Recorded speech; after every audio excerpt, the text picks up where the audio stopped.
Folks, welcome into another edition of PubSportsRadios.com's Hot Topic Videos. He's Jeff Nadeau. I'm Donnie Seymour. Today, we're talking NFL draft. We've done a couple of these positions already, Jeff, but today, an interesting group, those DBs in the 2020 draft. This is my favorite group, Donnie, to talk about. I really enjoy looking at cornerbacks and safeties.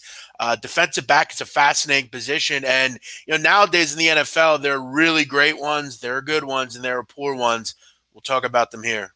No, it should be interesting because we've done a lot of stuff, Jeff, just talking like top five and who's going to go in the top five. And it seems to me the number 3 overall prospect, or at least the guy that's supposed to go number 3 overall, Jeff, probably the top DB on the board, Jeff Okudah out of Ohio State. Yeah, look, Jeff Okudah has really every physical trait you want. He really doesn't do anything poorly. He's really the total package. He really, I think, is further ahead than some of the corners in recent years. I think a lot of guys will have him ranked ahead of people like Jalen Ramsey and guys like that. He's terrific in single coverage, which, Donnie, again, you want to be, that's the difference between a great cornerback and a good cornerback. You got to be able to cover a guy straight up. He's obviously played top level competition. He can go up and get the football. He's got good size.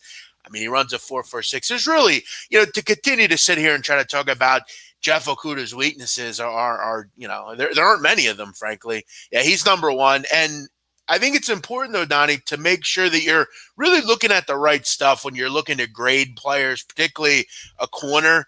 You have to go and look at some of the more analytical approaches to how a corner plays. Donnie, there are guys, though, that I think are a little overrated. And it's interesting because in the corner market, there are certain guys that I think a lot of guys have ranked higher than others.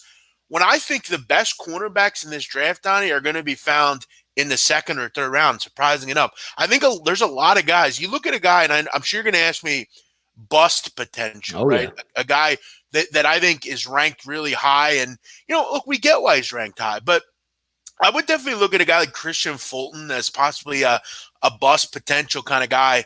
Obviously, he goes to LSU. He has a great career there. But I worry about certain things about him. Keep in mind, he had some really odd off-the-field issues. He was suspended in 2017. I guess you can make the case, though, it wasn't 2017. He's obviously improved. He's become a little bit more mature. But there are some things about him that you worry about. He also, Donnie, I think confidence-wise can be a little touchy. I don't always think he thinks he's the best out there, and that's a worry. You want a kid, Donnie, that's going to go out there and be confident, especially from the corner position. You want a guy that's going to say, look, I can cover you. I don't care who you are. That concerns me with him. I we'll get into some of the deeper gems in this draft, but Okudah's the best, and it's not close. Yeah, it looks like looking at a couple draft prospect mocks here, Jeff. Number 2 prospect cornerback C.J. Henderson out of Florida, and number 3 Trayvon Diggs out of Alabama. So SEC guys littering that board already. Yeah, he's the guy you're not seeing getting any first-round love somehow. A lot of the guys that know what they're talking about will have Trayvon Diggs up there. But, I'm seeing drafts, Donnie, with Trayvon Diggs. And, even in my mock, I actually have the Eagles taking him at 53. I think for some reason he's going to be overshadowed by some of these other guys. The guys like C.J. Henderson, the Christian Fultons, the Jeff Gladneys. Trayvon Diggs, Donnie, is fascinating because he's a guy that played receiver in high school. He's got tremendously good ball skills. Go up and get a football. He's going to be able to obviously have confidence to play against those big receivers. He's got great bloodlines too, Donnie. Stephon Diggs' brother here. He actually had a really good senior season at Alabama. I'm pretty high on Trayvon Diggs. If he could somehow fall to the Eagles, I think that's a case of they're getting a first-round talent in the second round. I love that kid. I would probably put him in the top 3 or 4 corners, frankly. No, there's a lot of interesting talk that we can have with the cornerbacks. We're going to go over a little bit of boom and bust here in just a few moments. But if we flip it over to the safety side, I know watching LSU's season progress all the way through, obviously winning a national championship, the name that kept coming up on that defensive side of the football, Jeff, was Grant Delpit, listed the second best safety behind Xavier McKinney in some of these mock drafts. Looking at the safety position, Xavier McKinney 1, Grant Delpit 2. If you can flip those, who would you actually lean towards, and what are some of the positives and the negatives on both of those guys? Yeah, I would probably – I think they're both really solid players. I think Delpit – I obviously like just a bit bigger of a player, and Delpit is. He's a bit taller. He's a bit more rangy. I like McKinney, though, because he is really good, Donnie, with just sitting out in center field and being able to cover anyone. He's got a willingness to hit people. I also, Donnie, look for guys that can go up and make plays. They can go up and hit the quarterback. They're good in those kind of roles. And I think both those kids can do that. McKinney is a guy that obviously he's a strong kid as well. He did 19 bench press reps, which, look, Donnie, when you're starting to get up there with safeties and even like a corner receiver, when they're able to put up nearly, 20 reps, Donnie, at 225 is impressive. And that's for really a skill impressive. position. Yeah, absolutely. Yeah. And that's one of the reasons that I love like a guy like Antonio Gandy Golden. He did 22 reps, which we talked about the other day. That's really impressive. So when you got a kid that can do things like that, you've got to look and be really interested. I think with McKinney, he's got the range, he's got the length, he can wrap up and tackle. You want your safety to obviously be able to hit someone and tackle. But whether it's McKinney or Delpit, I have no problem with either.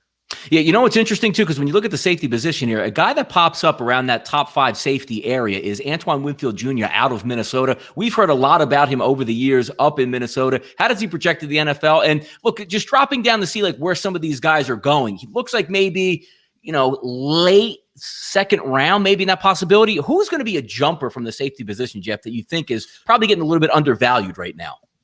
Yeah, Winfield's interesting, Donnie. Obviously, he has some great bloodlines as well. Yep. I think the big concern with Winfield, he's a small kid, man. 5'9", 203.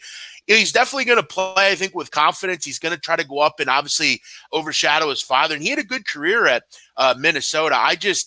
You also look at some of the extensive injury issues he had. He was injured in 2017. He was injured in 2018 as well. So you worry about his inability, I think, to stay healthy. That's really your concern with Winfield. But, Donnie, I don't know about you, but anytime I can get a kid that has the bloodlines, obviously I think look at Trayvon Diggs, which he's another one. Anytime you can have those bloodlines, I think they definitely help.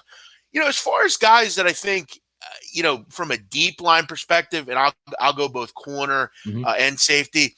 There's a kid, Donnie, that I think's not getting any play, and I guess I'm not really quite sure why. A kid at a La Tech, Amik Robertson. He's a guy that I'm really starting to kind of fall for, and again, I mean that in no homo, but I'm starting to fall for here a little bit.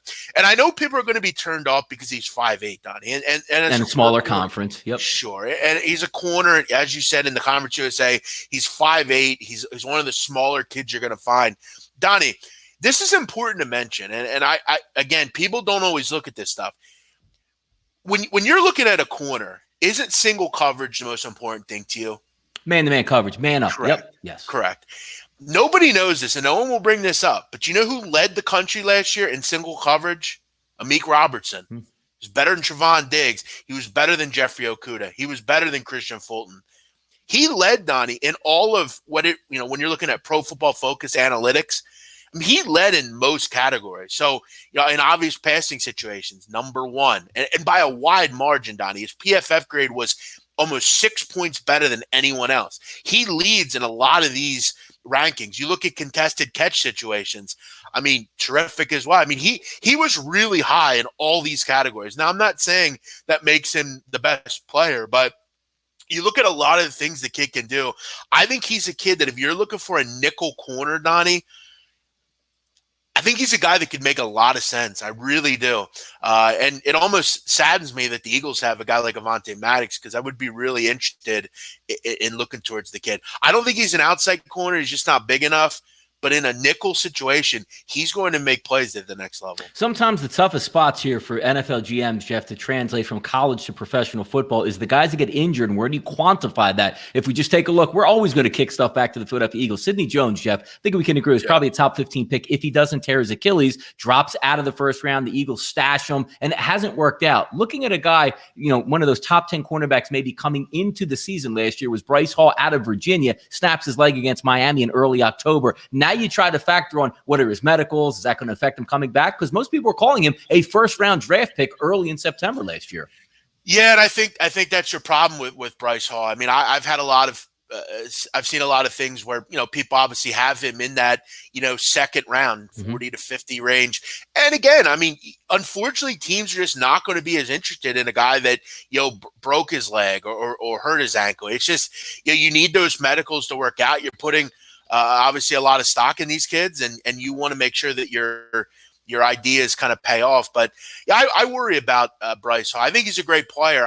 You don't want to see kids like that drop. And there's a lot of kids like that, Donnie, in this NFL draft. You look at a guy, there are all sorts of them. I'm not going to go through them particularly, but I think you have to kind of sometimes look past that stuff and, take shots. Would I take a shot in the second round like the Eagles did with City Jones? No, I think those are really quality picks, and you need to hit on those picks, Donnie, to make things work. So, yeah, if I'm looking at a guy like Bryce Hall, if I'm looking at, you mentioned Winfield, there are concerns there because, sometimes, Donnie, people are just kind of damaged goods. It is what it is, and you can't really fight that. Donnie, real quick, if I could throw out one other player. Sure. There's a guy, and this is a deep sleeper. This is like real deep. Like this is 5th, 6th round type of stuff, but you could be able to hit on something here.